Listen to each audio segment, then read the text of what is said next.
The hum of old engines and quiet streets was the normal soundtrack for the small American town, but inside the retro diner, a different kind of quiet had just fallen. It was a heavy, breathless silence that stopped every clinking cup and lazy chat mid-air. Every eye was fixed on the corner booth, where the town's most intimidating man, a middle-aged biker named Reed Dawson, sat frozen. A moment ago, the smell of coffee and bacon filled the air. Now, only tension lingered. A thin, desperate woman was kneeling on the checkered floor beside his table, her small daughter clutched tightly in her arms.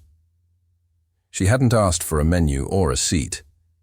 She had just asked for his leftovers, and in doing so had turned an ordinary chilly afternoon into something no one in that diner would ever forget. Reed, known to his circle as Red Dog, was a man carved from a rough life. Tattoos snaked down his arms like faded road maps of a hard journey, and a worn gold cross rested against his chest, a silent testament to a faith he wasn't sure he still had. His denim vest was frayed, a relic of countless miles on the road, and his hands were calloused, more familiar with the grip of motorcycle handles than a gentle touch. To most, his hardened gaze and stony expression were a clear warning to keep their distance. He was a man who looked like he had broken rules, and maybe a few hearts along the way. But behind the fortress, he had built around himself. There was a deep, hidden weariness. He had been stirring his coffee, lost in thought and staring out the window, when Fate had walked in and knelt at his feet. She had stumbled through the door, a fragile figure in an old gray sweater that drowned her thin frame. Her jeans were torn, and her shoes didn't match, small details that told a story of hardship. In her arms, she held a little girl, no older than 3, whose tangled hair and pale cheeks spoke of the biting cold outside. The mother's eyes darted around the room, not looking for a place to sit, but for a glimmer of mercy in a sea of indifferent faces. The waitress behind the counter watched her with a wary look, making no move to help. Other customers offered a brief glance before turning back to their warm meals, shutting her out. Only Reed had truly seen her. He saw the fierce, protective way she held her child, whispering reassurances to soothe her. He watched as she moved slowly, hesitantly, toward his booth. Each step seemed to carry the weight of her fear and pride. Then, in a gesture that drew the attention of the entire room, she didn't take a seat, but lowered herself to her knees on the cold floor beside him. Her voice was a trembling whisper as she looked at the plate of food he had barely touched. Steam still rose from the steak and fries, and his coffee cup was full. Her hand shook as she pointed. Can I take the leftovers for my daughter?" For a long, stretched-out heartbeat, no one breathed. The jukebox's soft melody seemed a world away. Reed stared down at her, momentarily speechless. The child in her lap buried her face in her mother's chest, her tiny hands clutching the thin fabric of the sweater. The woman's eyes were red-rimmed, glistening not just from the ache of hunger, but from the raw humiliation of having to ask such a question. Reed's gaze fell from her face to his plate, then back again. In that moment, something deep inside him shifted. An old lock rusted shut by years of regret beginning to creak open. He felt a powerful mix of guilt and compassion, emotions he had long tried to bury. Reed had been many things in his life. A fighter, a wanderer, a man perpetually running from the ghosts of his past. But seeing this woman on the floor, all he could see was a reflection of his greatest failure. He, too, had lost a family, a wife who had grown tired of the chaos and unpredictability of his life, and a little daughter, a girl he hadn't seen since she was 5 years old. He didn't even know where they were now.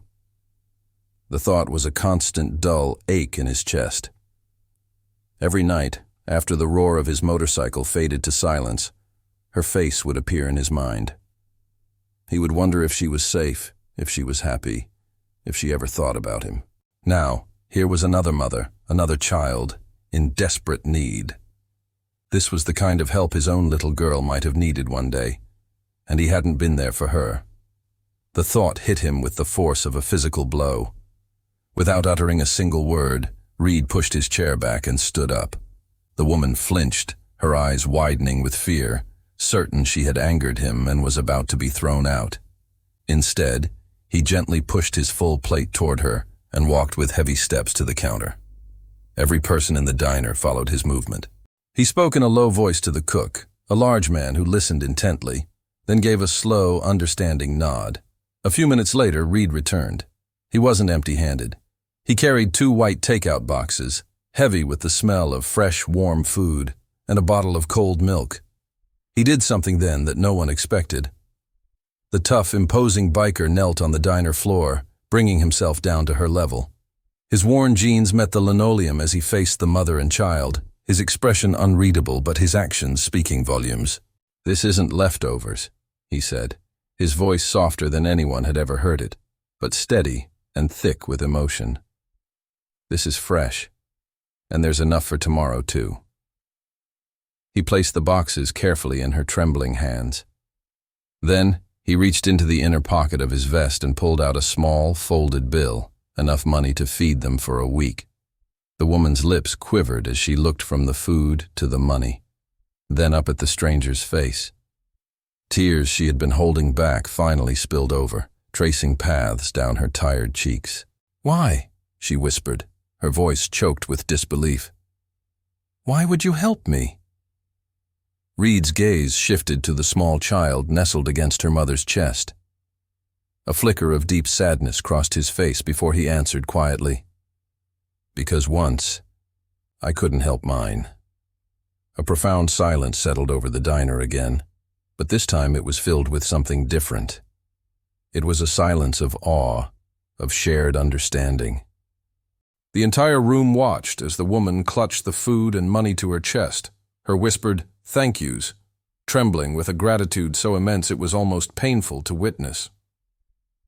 A few booths away, Reed's fellow bikers, men who cultivated an image just as tough as his, looked down at their tables. One swallowed hard, another pretended to wipe something from his face. The waitress, who had been so hesitant before, now approached with a warm cup of cocoa, a small offering for the little girl. Reed slowly returned to his seat, his body feeling heavy, yet his heart felt lighter than it had in a decade. He watched through the large window as the woman left, her posture straighter, her daughter now holding the warm cup in her tiny hands. The familiar sounds of the diner slowly returned, faint murmurs, the clink of silverware. But the atmosphere had been irrevocably changed. A quiet act of grace had filled the room, as warm and welcome as sunlight breaking through clouds after a long storm. He looked at his own reflection in the window, superimposed over the image of the departing mother and child. For the first time in what felt like a lifetime, a genuine smile touched Reed's lips. It wasn't the hard, cynical smirk people were used to seeing. It was the quiet, peaceful smile of a man who had just stumbled upon a piece of himself he thought was lost forever.